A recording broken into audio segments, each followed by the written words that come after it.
Trump says he intends to fire federal workers who don't return to the office.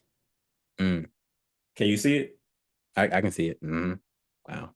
Trump said he gonna get you up out of there. Wow. Now, let's get into it before you cuss me out, before you get mad at me.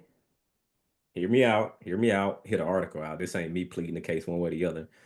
All right. President-elect Donald Trump plans to fire federal workers who don't return to the office. He told reporters during a December 16th press conference at Mar-a-Lago, if people don't come back to work, come back into the office, they're going to be dismissed. Somebody in the Biden administration gave a 5-year waiver of that so that for 5 years, people don't have to come back into the office. It's ridiculous. So it was like a gift to a union, and we're going to obviously be in court to stop it. Trump's comments follow a few weeks after Elon Musk and Ramaswamy proposed heads of the future Department of Government Efficiency published on Code, published an op-ed in the Wall Street Journal calling for a federal RTO return to office to spur voluntary resignations. Can I ask you something? Yeah. Okay, in 2008, I was just 7. I was watching SpongeBob. I think you was in college around that time. So in Yep. 2008, okay, there was a housing crisis and whatnot. I think that was a symptom, though, correct? That it was just a lot of money issues waiting to happen, and that kind of was like what set it off. Am I Right. accurate? Kind of. I'm surmising it. I'm saying I'm bringing up to say, The housing market crash. what is the real issue? I keep hearing remote. I'm not saying because it's easy to dismiss like, oh, they bring up this remote stuff again. But I think where there's smoke, there's fire. So I Mm. don't know if remote work is the issue, but what is the issue? Is there a product? Is there a real productivity issue? Is America getting lazy? Because I don't know if the issue is exactly remote work. What's the issue? I think there's talks of a depression, but Nike and now the federal government, like what is going on? And I think remote work is being used as a scapegoat. I think there's a bigger issue going on though. Hey, we might have to do a deeper dive. What I will tell you is this, and this is we're not economists. We just live in life. We exploring these topics together, and we bringing them to you as we are on our journey, learning more and more learning in life and experiences. So just providing that preface there. So speaking of 2008, 2009, 2010, just my journey of working before we was in that office. Mhm. Wasn't a thing, wasn't a big deal. That's just what it was, right? Just working. Then all the way up. Now, I will call there was a folks that were in tech, like Mhm. IT professionals. To be honest, a lot of them were still and a lot of them were in office too, but that industry was a little bit more known for being remote than some of the other industries, just Mhm. because of the nature of their work.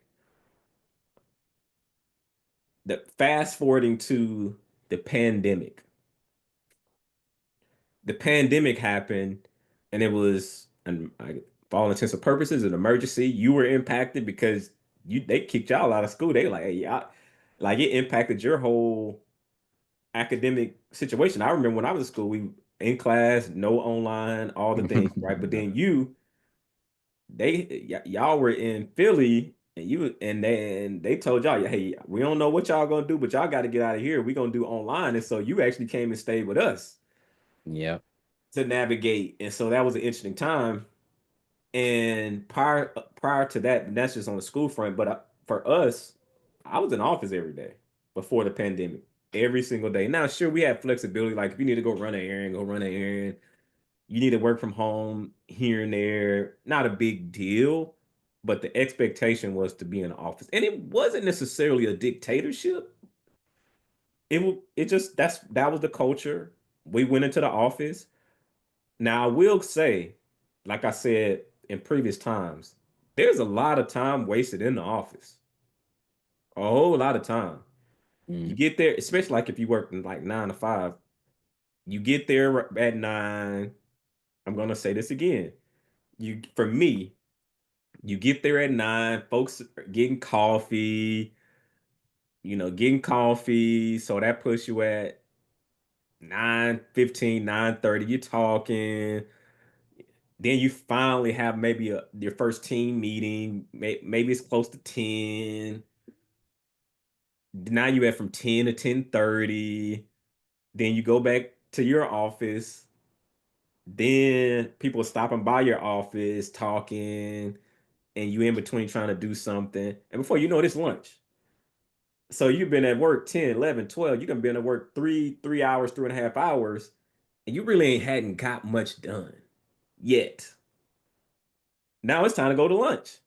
And so now that puts you at 1:30.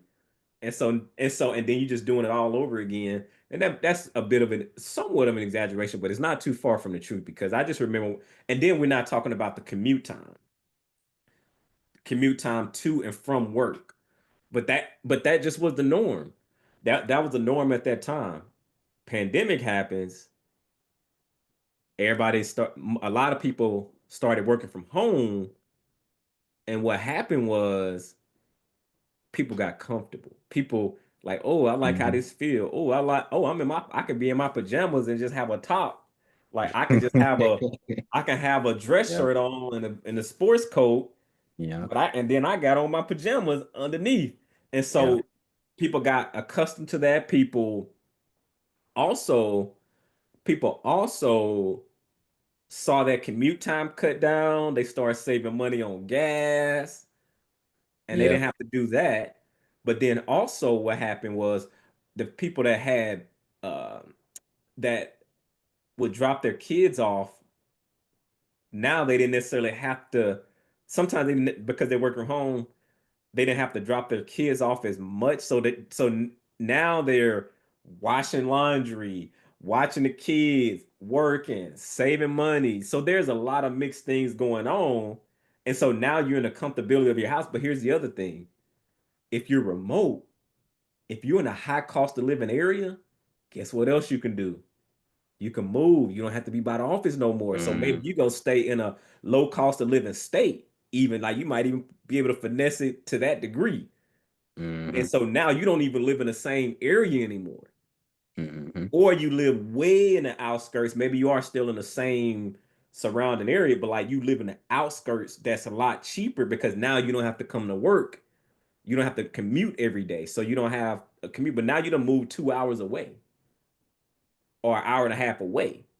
That's so now the company saying, yeah, it was cool, but we want to get back to what we were doing because here's the other thing people don't think about. On the business side, they got these leases that they're paying for, these corporate leases that they're paying for all this space, and no one is in the building.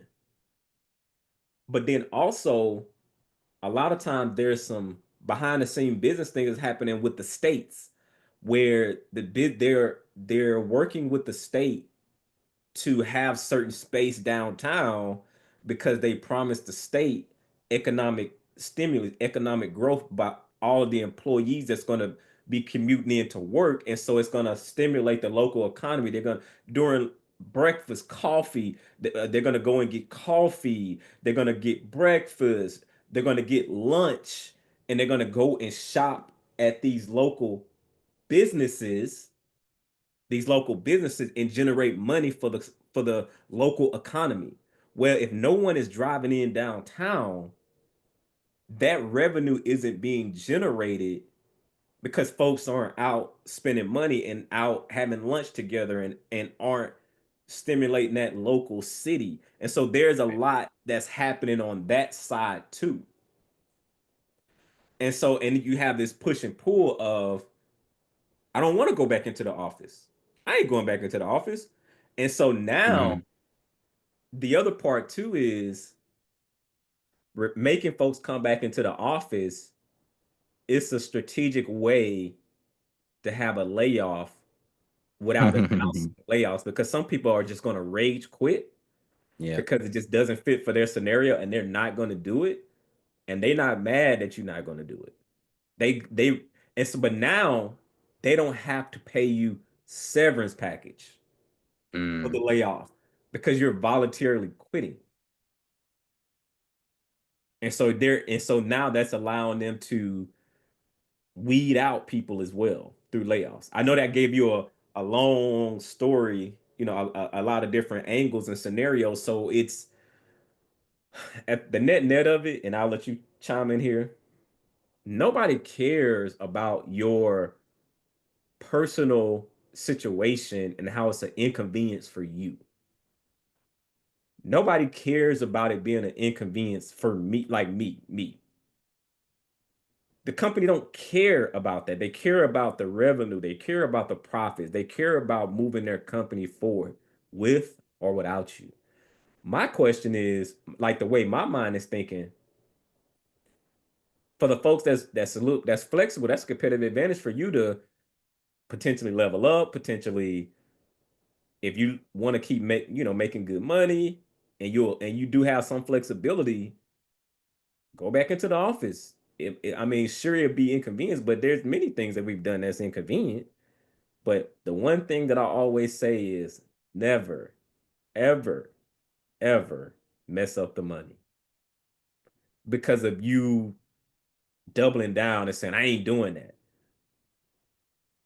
If you don't have other sources of income set up, like, don't be foolish.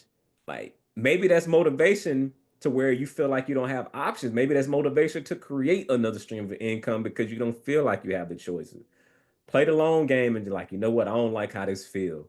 I'm gonna create me another stream of income so when other scenarios like this come up, I can just say, you know what? I ain't doing that.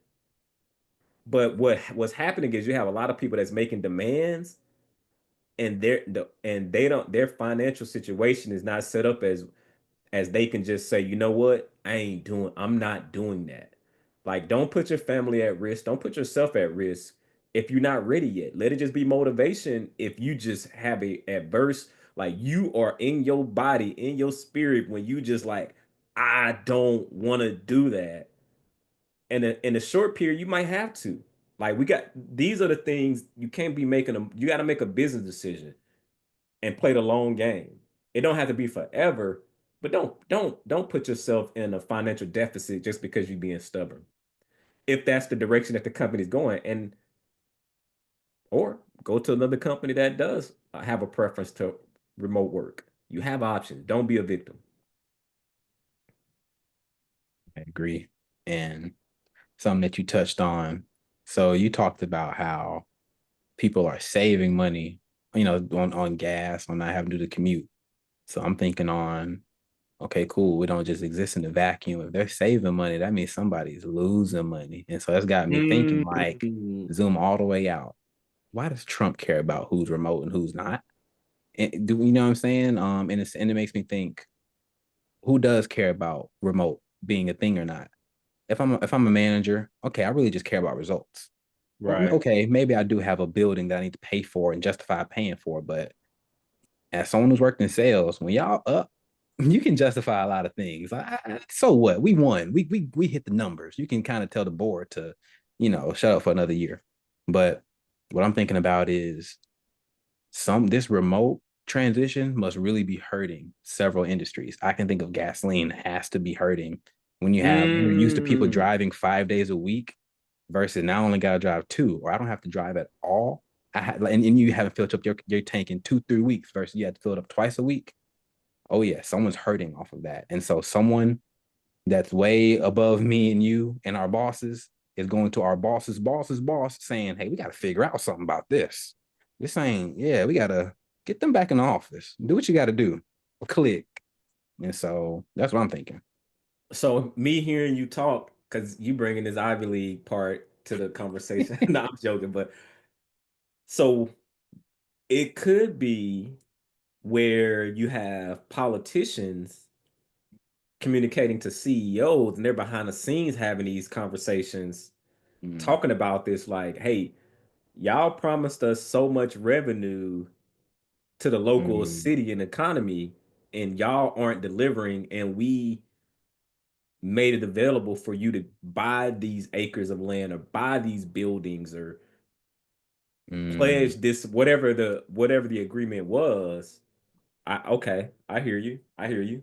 I hear you. Yeah. So I love how you saying click out more and just think about the bigger picture. And it's just educational for you of like, okay, let me get out of my own feelings and what I'm feeling some type of way about. What is the bigger picture here? But even understanding the bigger picture, don't disrupt your finances when you know you can go back into the office and it might just be temporary until you find your next thing. But if you making good money, you doing your thing, don't be foolish. Don't be foolish. And you know right. you're not financially, you don't have financial independence yet. Don't do that to yourself. Don't do it.